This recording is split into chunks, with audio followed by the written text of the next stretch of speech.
دنیا کے اندر انسان کی نسبت چلتی ہے، آخرت میں بھی انسان کی نسبت کے فیصلے ہوں گے۔ یہ آدمی یہ صاحب نسبت ہے، یہ صاحب قرآن ہے۔ اس لیے حدیث میں فرمایا ایک آدمی جس کے پاس ساری دنیا کی دولت ہے، ساری دنیا کے خزانے ہیں، اس کو یہ اعزاز حاصل نہیں۔ ایک آدمی جس نے اپنے بچے کو قرآن مجید کا حافظ بنایا، اس کے اندر وحی کا علم منتقل کیا، حدیث میں فرمایا اس نسبت کی بنیاد پر ایک آدمی کو یہ اعزاز نصیب ہوگا۔ فرمایا اس کے والدین کو تاج پہنا جائے گا، ایسا تاج ہوگا ضوءہ احسن من ضوء الشمس، سورج سے زیادہ اس کی تاج کی روشنی ہوگی۔ یہ کیوں ہوگی؟ یہ اعزاز ہوگا۔ اور حافظ قرآن کو کہا جائے گا تو نے ان 10 آدمیوں کو جن کے اوپر جہنم واجب ہو چکی ہے ان کو وہاں سے نکال اور جنت میں داخل کر۔ اب یہ اعزاز کسی دنیا کے بادشاہ کو نہیں، کسی دنیا کے وزیر کو نہیں، کسی دنیا کے امیر ترین انسان کو نہیں، یہ اعزاز کس کو ہے؟ حافظ قرآن کو ہے۔ ایک اعزاز جس نے اللہ کے گھر کا جا کر طواف کیا، حج کر لیا، اللہ کے ہاں اس حج کی کیفیت مقبولیت میں آ گئی۔ فرمایا اس نسبت کی بنیاد پر، بیت اللہ کی نسبت کی بنیاد پر اس حاجی کو کھڑا کیا جائے گا اور حکم ہوگا ان 400 آدمیوں کو جن کے اوپر جہنم واجب ہو چکی ہے ان کو نکال اور جنت میں لے جا۔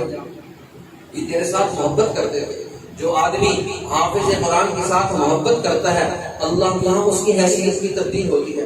اس لیے کہتے ہیں ایک بہت بڑے قاری صاحب وہ جب بات کرتے تو پوری محفل میں وہاں پر مشک اور عنبر کی خوشبو پھیل جاتی ہے، مشک اور عنبر کی خوشبو پھیل جاتی ہے۔ تو پوچھا، کئی سالوں کے بعد پوچھا حضرت یہ کیا ہے؟ آخر جب دنیا سے جانے لگے تو کہنے لگے میں یہ چیز دنیا والوں کو بتا کے جا رہا ہوں کہ میں ایک دفعہ سویا، امام الانبیاء صلی اللہ علیہ وسلم رات کو خواب میں تشریف لائے اور فرمایا کہ اپنی میرے قریب آ، میں قریب ہوا، حضور نے فرمایا اپنی زبان باہر نکال، میں نے زبان باہر نکالی، حضور نے میری زبان پر بوسہ دیا، اس بوسہ دینے کے بعد آج تک یہ اثر موجود ہے، یہ حضور کی نسبت کا یہ اثر موجود ہے۔ میں جب بات کرتا ہوں پوری محفل میں مشک اور عنبر کی خوشبو پھیل جاتی ہے۔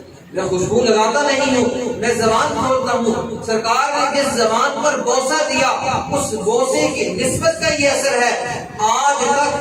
آج تک سینکڑوں سال بیچ میں گزر گئے ہیں، آج بھی الحمدللہ یہ خوشبو اسی طرح ہے۔ اسی لیے ہر چیز کی نسبت قرآن کی نسبت ہے، نماز کی نسبت ہے، روزے کی نسبت ہے۔ اب دیکھیں ایک آدمی دنیا کے اندر کمزور ہے، بیمار ہے، اس کی ظاہر کوئی حیثیت نہیں، لیکن اللہ فرماتے ہیں یہ آدمی صبح سے لے کر رات تک میرے لیے بھوکا اور پیاسا رہا۔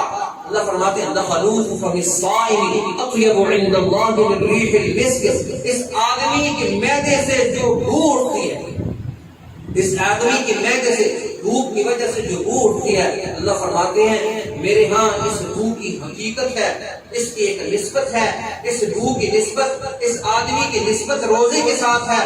یہ روزہ میرے لیے تھا، فرمایا اس کی بو کی حقیقت اللہ کی اتنی اعظم ہو جاتی ہے، فرمایا میرے ریح المسک، اللہ فرماتے ہیں مشک سے زیادہ اس کی قیمت میرے نزدیک روح ہے۔